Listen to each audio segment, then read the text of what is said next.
ಇನ್ನು ಡಿಕೆ ಶಿವಕುಮಾರ್ ಸೂಚನೆಯಂತೆ ಪೊಲೀಸರು ಸುಪಾರಿ ಕಿಲ್ಲರ್ಗಳಂತೆ ವರ್ತಿಸಿದ್ರು. ಇಂಥ ಗಂಭೀರ ಆರೋಪವನ್ನ ಸಿಟಿ ರವಿ ಮಾಡಿದ್ದಾರೆ. ಸಿಟಿ ರವಿ ಹಾಗೆ ಲಕ್ಷ್ಮೀ ಹೆಬ್ಬಾಳ್ಕರ್ ನಡುವಿನ ಜಟಾಪಟಿ ರಾಜ್ಯಪಾಲರ ಅಂಗಳಕ್ಕೆ ಹೋಗಿದ್ದು, ಸಿಟಿ ರವಿ 8 ಪುಟಗಳ ದೂರನ್ನ ನೀಡಿದ್ದಾರೆ. ಇದರಲ್ಲಿ ಎನ್ಕೌಂಟರ್ ಬಗ್ಗೆನೂ ಪ್ರಸ್ತಾಪಿಸಿ ಡಿಕೆ ಶಿವಕುಮಾರ್ ವಿರುದ್ಧ ಆರೋಪಿಸಿದ್ದಾರೆ. ಡಿಸೆಂಬರ್ 19 ಅವತ್ತು ಪರಿಷತ್ ರಣಾಂಗಣವಾಗಿತ್ತು. ಬೆಳಗಾವಿಯ ಸುವರ್ಣ ಸೌಧ ಅಕ್ಷರಶಃ ಯುದ್ಧ ಭೂಮಿಯಾಗಿತ್ತು.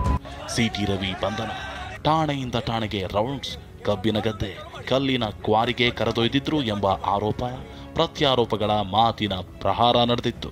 ಇಷ್ಟಕ್ಕೆ ಅಶ್ಲೀಲ ಪದ ಬಳಕೆ ಆರೋಪದ ಕದನ ಮುಗಿಲಿಲ್ಲ. ಇದೇ ಯುದ್ಧವೀಗ ರಾಜ್ಯಪಾಲರ ಅಂಗಳಕ್ಕೆ ತಲುಪಿದೆ.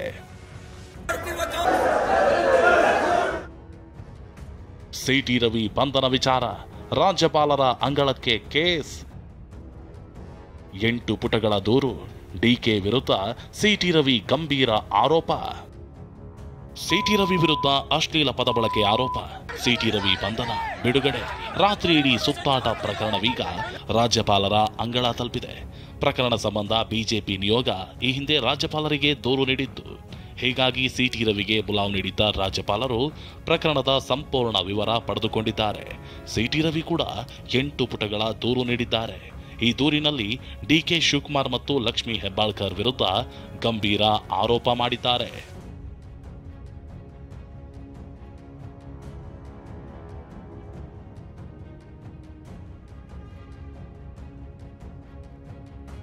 ಡಿಕೆ ಸೂಚನೆ ಮೇರೆಗೆ ಪೊಲೀಸರು ಸುಪಾರಿ ಕಿಲ್ಲರ್ಗಳಂತೆ ವರ್ತಿಸಿದ್ರು. ರಾಜ್ಯಪಾಲರಿಗೆ ರವಿ ಕೊಟ್ಟ ದೂರಿನಲ್ಲಿ ಎನ್ಕೌಂಟರ್ ಬಗ್ಗೆಯೂ ಉಲ್ಲೇಖ. ರಾಜ್ಯಪಾಲರಿಗೆ 8 ಪುಟಗಳ ದೂರು ಕೊಟ್ಟಿರುವ C T Ravi DCM D K Shivakumar ಮತ್ತು ಲಕ್ಷ್ಮೀ ಹೆಬ್ಬಾಳ್ಕರ್ ವಿರುದ್ಧ ಗಂಭೀರ ಆರೋಪ ಮಾಡಿದ್ದಾರೆ. ಡಿಕೆ ಶಿವಕುಮಾರ್ ಸೂಚನೆ ಮೇರೆಗೆ ಪೊಲೀಸರು ಸುಪಾರಿ ಕಿಲ್ಲರ್ಗಳಂತೆ ವರ್ತಿಸಿದ್ರು ಅಂತ ಆರೋಪಿಸಿದ್ದಾರೆ. ಹಾಗಾದರೆ ಸಿಟಿ ರವಿ ಬರೆದಿರೋ ಪತ್ರದಲ್ಲಿ ಏನಿದೆ ಅನ್ನೋದನ್ನ ಡೀಟೇಲ್ ಆಗಿ ತೋರಿಸ್ತೀವಿ ನೋಡಿ.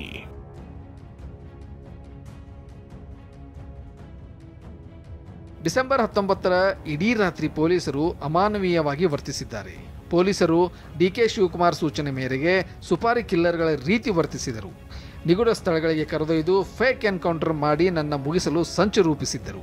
ಸಚಿವೆ ಲಕ್ಷ್ಮೀ ಹೆಬ್ಬಾಳ್ಕರ್ ಬೆಂಬಲಿಗರು ಕೊಲೆ ಮಾಡುವುದಾಗಿ ಧಮಕಿ ಹಾಕಿದರು. ಸುವರ್ಣಸೌಧದೊಳಗೆ ಪೊಲೀಸರು ಅಕ್ರಮ ಪ್ರವೇಶ ಮಾಡಿ ನನ್ನ ಬಂಧಿಸಿರೋದೇ ಅಕ್ರಮ. ಇದರಿಂದ ನನ್ನ ಹಕ್ಕಚ್ಯುತಿಯಾಗಿದೆ. ಪೊಲೀಸರ ಅಮಾನವೀಯ ವರ್ತನೆ ಬಗ್ಗೆ ಡಿಜಿಪಿಯವರಿಂದ ಸ್ಪಷ್ಟನೆ ಪಡೆದುಕೊಳ್ಳಿ. ಹೀಗಂತ ದೂರು ಕೊಟ್ಟ ಬಳಿಕ ಮಾತನಾಡಿದ ಸಿಟಿ ರವಿ, ನನ್ನ ಕಬ್ಬಿನ ಗದ್ದೆ ಕ್ರಷರ್ಗೆ ಕರ್ಕೊಂಡು ಹೋಗಿ ಎನ್ಕೌಂಟರ್ ಮಾಡಲು ಯತ್ನಿಸಿದ್ರು. ಒಂದೋ ಹತ್ಯೆ ಮಾಡಬೇಕು, ಇಲ್ಲವೇ ಆತ್ಮಹತ್ಯೆಗೆ ಶರಣಾಗಬೇಕು ಅನ್ನುವಂತೆ ಕಾಟ ಕೊಟ್ಟರು ಅಂತ ಆರೋಪಿಸಿದ್ದಾರೆ. ನಿಗೂಢ ಸ್ಥಳಗಳಿಗೆ, ಕಬ್ಬಿನ ಗದ್ದೆಗೆ, ಜೆಲ್ಲಿ ಕ್ರಷರ್ಗೆ ತಗೊಂಡೋಗಿ ಎನ್ಕೌಂಟರ್ ಮಾಡುವ ಪ್ರಯತ್ನ ನಡೆಯುತ್ತೆ. ಮಾಧ್ಯಮದವರು ಬಂದು ಎಲ್ಲವನ್ನೂ ಟೆಲಿಕಾಸ್ಟ್ ಮಾಡಿದ್ರಿಂದ ಬಹುಶಃ ಅವರ ದುರುದ್ದೇಶ ಅದು ಸಫಲ ಆಗಿಲ್ಲ. ಒಂದು ಹತ್ಯೆ ಮಾಡಬೇಕು, ಇಲ್ಲ ಆತ್ಮಹತ್ಯೆಗೆ ಶರಣಾಗ. ಹತ್ಯೆ ಮತ್ತು ಆತ್ಮಹತ್ಯೆಯ ರಾಜ್ಯವನ್ನಾಗಿ ಇವರು ಬದಲಾಯಿಸ್ತಾ ಇದ್ದಾರೆ. ಪೊಲೀಸ್ ಮ್ಯಾನ್ಯುವಲ್ಗೆ ವಿರುದ್ಧವಾಗಿ ನಡ್ಕೊಳ್ತಾ ಇದ್ದಾರೆ. ಅವ್ರ ಮೇಲೆ ಕ್ರಮ ಆಗಬೇಕು ಅನ್ನೋದನ್ನು ನಾವು ಆಗ್ರಹಿಸಿದ್ದೇವೆ. ಮತ್ತು ನನಗೆ ಜೀವ ಭಯ ಇದೆ, ರಕ್ಷಣೆ ಕೊಡಬೇಕು ಅಂತ ವಿನಂತಿ ಮಾಡಿದ್ದೇವೆ. ರಕ್ಷಣೆಯೂ ಕೊಡಬೇಕು, ತಪ್ಪು ಮಾಡಿದವ್ರ ಮೇಲೆ ಕ್ರಮನೂ ಆಗಬೇಕು ಅನ್ನೋದು ನಮ್ಮ ಆಗ್ರಹ ಇದೆ. ಅದ್ರ ಕಾಪಿ ನಿಮಗೆ ಕಳಿಸ್ಕೊಡ್ತೀವಿ. ವಿವರ ಇದೆ, ಡೀಟೇಲ್ ಇದೆ, ಆ ಡೀಟೇಲ್ ನಿಮಗೆ ಕಳಿಸ್ಕೊಡ್ತೀವಿ. ದಿನ ದೂರು ಕೊಡ್ಲಿ, ನನ್ನ ನೆನಪಿಸಿಕೊಳ್ತಿರ್ಲಿ ಅಂತ ಡಿಕೆ ಲೇವಡಿ. ಡಿಕೆ ಶಿವಕುಮಾರ್ ಸೂಚನೆಯಂತೆ ಪೊಲೀಸರು ಸುಪಾರಿ ಕಿಲ್ಲರ್ಗಳಂತೆ ವರ್ತಿಸಿದ್ರು ಅಂತ ಸಿಟಿ ರವಿ ದೂರು ಕೊಟ್ಟಿರೋ ಬಗ್ಗೆ ಡಿಸಿಎಂ ಡಿಕೆ ಪ್ರತಿಕ್ರಿಯಿಸಿದ್ದಾರೆ. ದಿನ ದೂರು ಕೊಡ್ಲಿ, ನನ್ನ ನೆನಪಿಸಿಕೊಳ್ತಾ ಇರಲಿ ಅಂತ ಸಂತೋಷ ಅಂತ ಲೇವಡಿ ಮಾಡಿದ್ದಾರೆ. ಕೊಡ್ತಾ ಇರಲಿ, ದಿನ ಕೊಡ್ತಾ ಇರಲಿ, ದಿನ ನೆನೆಸ್ಕೋತಾ ಇರಲಿ, ನಾನು ನೆನೆಸ್ಕೋತಾ ಇದ್ದಾರೆ ಅವರು. ಪಾಪ ಭಾಳ ಸಂತೋಷ. ನಾನು ಪಾಪ ನಾ ಎಲ್ಲೋ ಇದ್ದೆ, ಯಾವುದೋ ಮನೇಲಿದ್ದೆ, ಓಡ್ ಬಂದೆ ನಾನು, ಏನಪ್ಪ ಇದು ಅಂತ ಅಂದ್ಬಿಟ್ಟು. ಅವತ್ತು ಡ್ಯೂಟಿ ಅಲ್ಲೇ ಇತ್ತು. ಸೊ ನನ್ನ ನೆನೆಸ್ಕೋತಾ ಇರಲಿ, ಇನ್ನ ನೆನೆಸ್ಕೊಳಕ್ ಹೇಳಿ. ಯಾವುದೇ ಕ್ಷಣದಲ್ಲಿ ಸಿಐಡಿ ಟೀಮ್ ಬೆಳಗಾವಿಗೆ ಎಂಟ್ರಿ. ಸಿಟಿ ರವಿ ಪ್ರಕರಣವನ್ನ ಸರ್ಕಾರ ಸಿಐಡಿ ತನಿಖೆಗೆ ವಹಿಸಿದೆ.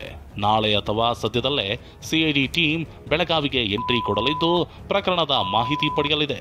ಪರಿಷತ್ನಲ್ಲಿ ಸ್ಥಳ ಮಹಜರು ಮಾಡುವುದೇ ಪೊಲೀಸರಿಗೆ ತಲೆನೋವಾಗಿದೆ. ಹೀಗಾಗಿ ಈ ಮಧ್ಯೆ ಸ್ಥಳ ಮಹಜರಿಗೆ ಪೊಲೀಸ್ ಮಹಾನಿರ್ದೇಶಕರು ಸಭಾಪತಿಗಳಿಗೆ ಪತ್ರ ಬರೆದಿದ್ದು ಅನುಮತಿ ಕೊಟ್ಟಿಲ್ಲ ಅಂತ ಹೊರಟ್ಟಿ ಹೇಳಿದ್ದಾರೆ. ಯಾವ ರೀತಿ ಮಹಜರು ಮಾಡಲಾಗುತ್ತೆಂದು ತಿಳಿಸುವಂತೆ ಪೊಲೀಸರಿಗೆ ಸಭಾಪತಿಗಳು ಹೇಳಿದ್ದಾರೆ. ಅಂದ್ರೆ ಸಿ ಟಿ ರವಿ ಅವ್ರನ್ನ, ಲಕ್ಷ್ಮೀ ಹೆಬ್ಬಾಳ್ಕರ್ನ ಇವ್ರೆಲ್ಲರನ್ನೂ ಕರ್ಕೊಂಡು ಹೋಗಿ ಅದನ್ನು ಮಾಡ್ತಾರೋ ಏನು ಮಾಡ್ತಾರೋ ನಮ್ಗೆ ಗೊತ್ತಾಗೋದು. ಇನ್ನು ಹಂಗಾಗಿ ಬರೀ ನೀವು ಕುರ್ಚಿ ಟೇಬಲ್ ಮಾಜರ್ ಮಾಡೋಕ್ಕಾಗತ್ತೇನೆ. ಅದು ನಮಗೆ ಯಾವ ರೀತಿಯಿಂದ ನೀವು ಅದನ್ನು ಇನ್ನು ಪಂಚನಾಮ ಮಾಡ್ತೀವಿ ನಮಗೆ ತಿಳಿಸ್ರಿ. ಆಮೇಲೆ ನಾವು ನಮ್ಮ ತೀರ್ಮಾನ ಈಗ ನಾವು ತಿಳಿಸಿವಿ, ನಾವು ಕೊಡೋಂಗಿಲ್ಲ, ಪರ್ಮಿಷನ್ ಕೊಡೋಂಗಿಲ್ಲ, ನಮ್ಮ ಇದರ ಬರೋಂಗಿಲ್ಲದು ಒಂದು ಸರಿ ಸದನ ಮುಗಿದ ನಂತರ ಆಯ್ತು ಅಂತ ಕೊಟ್ಟಿವಿ ನಾವು. ಸದ್ಯ ಪೊಲೀಸರು ವಿಡಿಯೋ, ಸಿಸಿ ಕ್ಯಾಮೆರಾದ ದೃಶ್ಯಗಳನ್ನು ಸಂಗ್ರಹಿಸಿದ್ದಾರೆ. ಈ ಮಧ್ಯೆ ಸಿಟಿ ರವಿ ಮೇಲಿನ ಹಲ್ಲೆ ಆರೋಪ ಕೇಸ್ನಲ್ಲಿ ಈವರೆಗೂ ಆರೋಪಿಗಳ ಬಂಧನವಾಗಿಲ್ಲ.